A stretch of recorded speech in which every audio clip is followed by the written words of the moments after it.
Primarily, I disagree like 99% of it. It's just not true. We've done nothing that's illegal.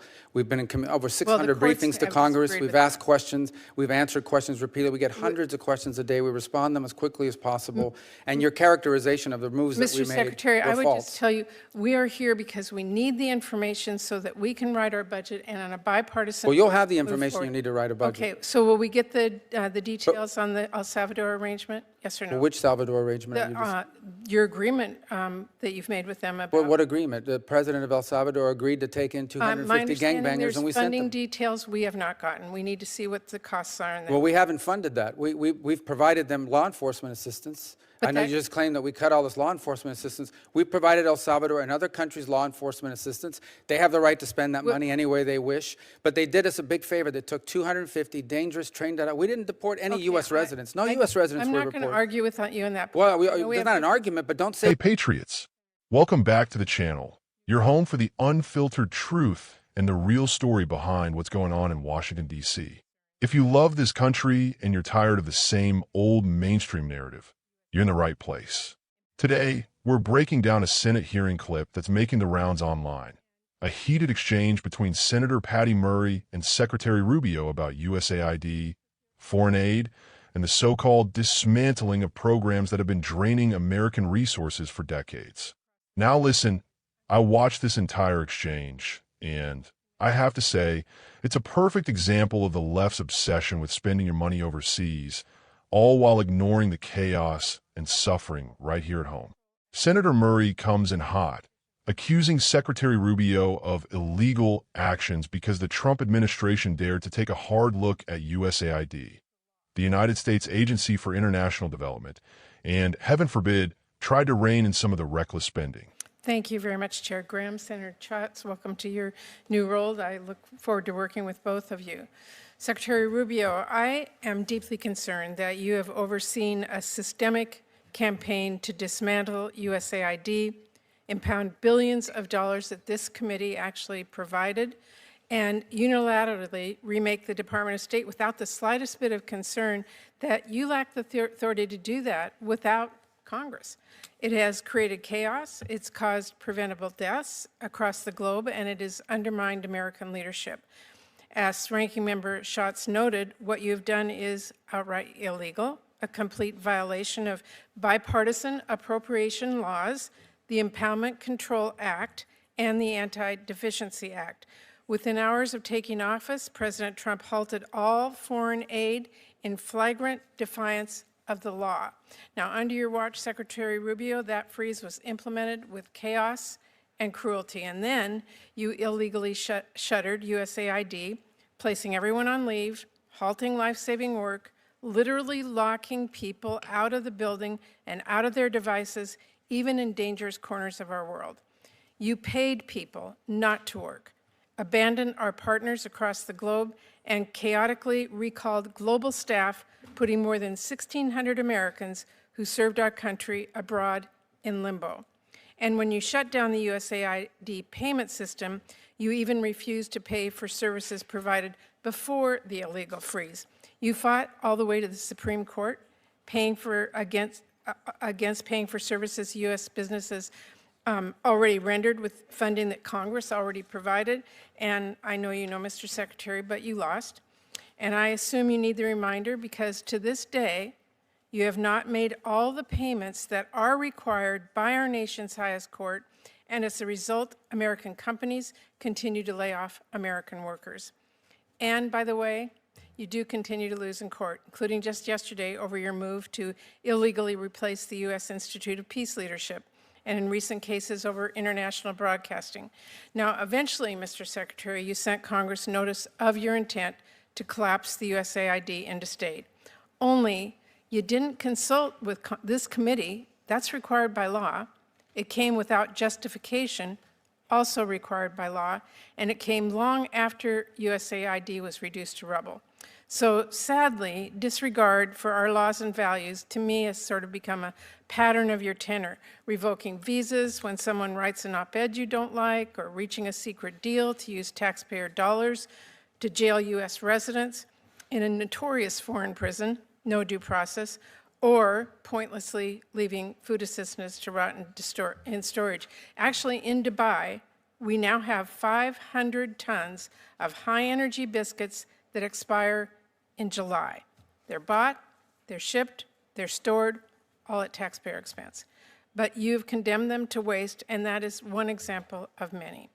Now, another pattern that I'm deeply worried about is transparency. We have pressed you for information. Our staffs have sent you countless emails and briefing requests so we can do our job here. There are hundreds of unanswered requests and no effort to address them. And Mr. Secretary, that's got to change. Even your plan to reorganize the State Department came with no information on the 270 offices you are moving to eliminate, the proposed layoffs, or how USAID would be merged into state. I won't ask you whether impounding billions of dollars is legal. It is not. I won't ask you whether it's efficient to pay people not to work or fire them without determining staffing needs. But, and I won't ask you if cutting 91% of our counter-narcotic and law enforcement programs make us safer, abruptly abandoning agreements with allies makes us stronger, or ceding our global leadership to China makes us more prosperous. Of course not. We know that. We have worked together for years in a bipartisan way to advance U.S. interests and fund those programs. So with respect to my colleagues, how long are we going to sit here and watch this silently? Are we going to roll over as Trump tramples our laws and undermines our U.S. leadership, burns down what we have spent decades building, and let millions of people across our globe suffer and die? Or are we going to stand up, push back, assert our constitutional power of the purse? And to my colleagues on both sides, this is the moment to decide whether this committee continues to be a powerful bipartisan force, a force that I think we've all been proud of for a very long time, a force that is focused on safety and economic strength and national security, focused on leading the world in research and development and countering China and others with our soft power and our military power. Every single member of this committee knows what we are risking by letting this administration tear down so much. On USAID and other programs, we can always talk about how we can make things work better and other reforms. I don't think any of us are opposed to any of those considerations. We have been doing that in a bipartisan way for a long time. But that's not actually what Trump's fiscal year 2026 budget proposes. Now, Mr. Secretary, I know you would like to give a 5-minute speech back to me, but I only have a few seconds left, and I do need some information from you. As I said, we have asked and have not gotten. Can you tell me, will you share the text and details with my staff of your agreement with El Salvador and any other similar arrangements, including the funding details that we need to have? Well, first, I'd like to respond to your 7-minute speech, which is primarily, I disagree like 99% of it. It's just not true. We've done nothing that's illegal. We've been in over 600 briefings to Congress. We've asked questions. We've answered questions repeatedly. We get hundreds of questions a day. We respond them as quickly as possible. And your characterization of the moves that we made Mr. Secretary, were I would false. just tell you, we are here because we need the information so that we can write our budget and on a bipartisan. Well, you'll have the move information you forward. need to write a budget. Okay, so will we get the details on the El Salvador arrangement? Yes or no? Well, which Salvador arrangement? Are you just- Your agreement that you've made with them about. Well, what agreement? The president of El Salvador agreed to take in my 250 understanding, gangbangers, and we there's sent funding them. details we have not gotten. We need to see what the costs are. Well, we haven't funded that. We've provided them law enforcement assistance. But I know that- you just claimed that we cut all this law enforcement assistance. We provided El Salvador and other countries law enforcement assistance. They have the right to spend that money any way they wish. But they did us a big favor. They took 250 dangerous trained out. We didn't deport any U.S. residents. No U.S. residents I'm were not going to reported. argue with you on that. Well, point. there's not an argument, but don't say we deported U.S. residents, because we didn't. I don't deport anybody. I'm not asking. But we didn't deport U.S. I'm asking residents. you whether we can see the details of the arrangements, including the funding details. I'm giving you as the an details. appropriate- The arrangements are we provide law enforcement funding to El Salvador, among other countries. How they choose to spend that money internally is up to I take that as them. a no. How But I about- can tell you, Can you give me the details on the 200-plus offices you're proposing to Sure, we've eliminate? provided We need that. Can I get your commitment to sure, give of us course. those? It's part of our reorg. How about the details and justifications of your proposed rescissions from programs you claim are out of alignment with administration priorities. Are we going to get the details of that, funding priorities? On rescissions and impoundment and things of this nature, that's obviously an OMB function, and I would talk to them about that in regard to what's going to go on with that money. I can tell you the contracts we canceled, and I can list to you the contracts we canceled and the rationale why, because I went through them Can you get myself. those to us like today? So The contracts? Yes, and the funding arrangements that you've made. That's what I'm asking for. Funding arrangements with who?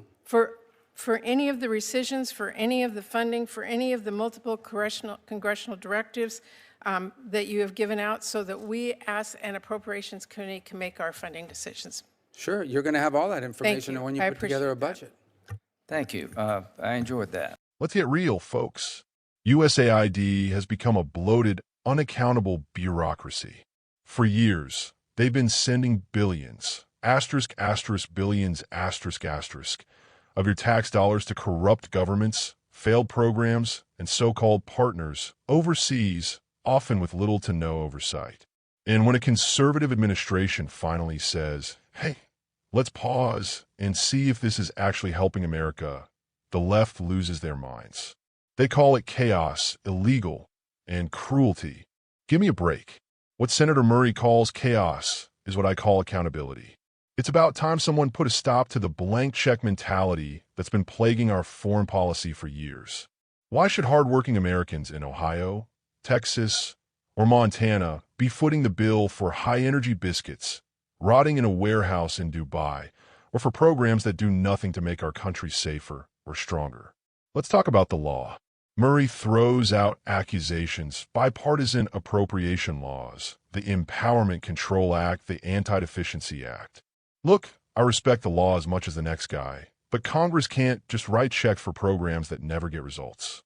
If Secretary Rubio and President Trump saw that billions are being wasted or that these programs weren't working, you better believe it's their duty to hit the brakes, ask questions, and fight for America first.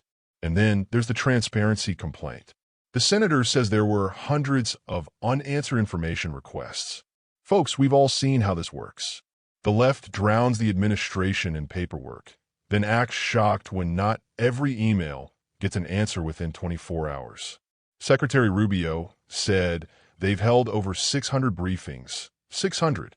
If that's not transparency, I don't know what is. Now, the senator tries to score political points with this El Salvador deal, accusing the administration of secret agreements and even deporting U.S. residents. Total nonsense. Secretary Rubio laid out, we gave El Salvador law enforcement aid, and they used it to take 250 dangerous criminals off the streets. That's not a scandal. That's a win for public safety. And for the record, no U.S. residents were deported. This is just another example of the left twisting facts to fit their anti-Trump, anti-conservative agenda. But here's what really gets me. The senator ends her speech with this apocalyptic warning.